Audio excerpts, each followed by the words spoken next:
Morning.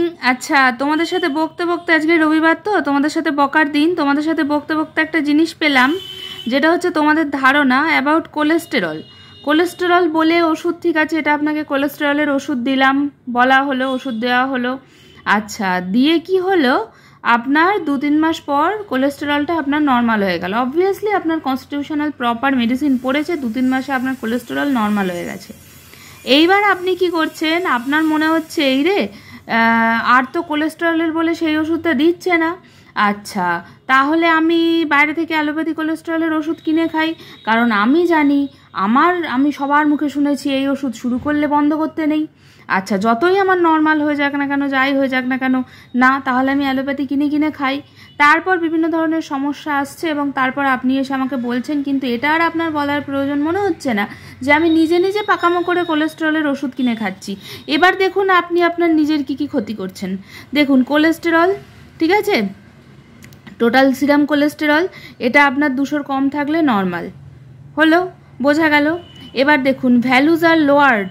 আমরা যে এমনিতে জিনিসপত্র কমিয়ে একটা মানে কমানো জিনিসটা ভালো নয়, জানো তো, রেঞ্জের মধ্যে থাকা জিনিসটা হচ্ছে ঠিকঠাক, ঠিক আছে। কমানো জিনিসটা কোনো দিনই আমাদের উদ্দেশ্য নয়, রেঞ্জে আসবে, শরীরে কিছুটা তো দরকার। এত ভয় খেয়েছো যে কমে যাওয়ার পরে নিজেরা অ্যালোপ্যাথি ওষুধ কিনে খাচ্ছ, তোমরা জানো না কি ক্ষতি করছো নিজের।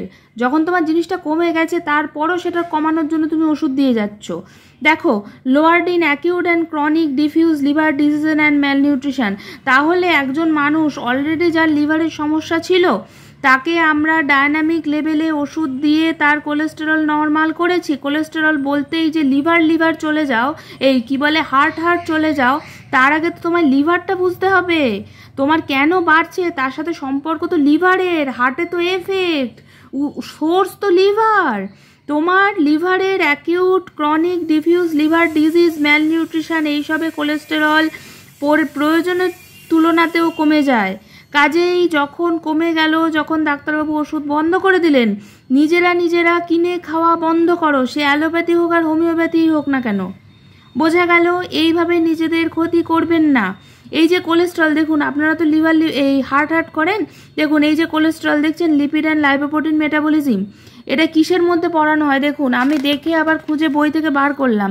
দেখুন কিসের মধ্যে পড়ানো হয়, লিভার ফাংশন টেস্ট।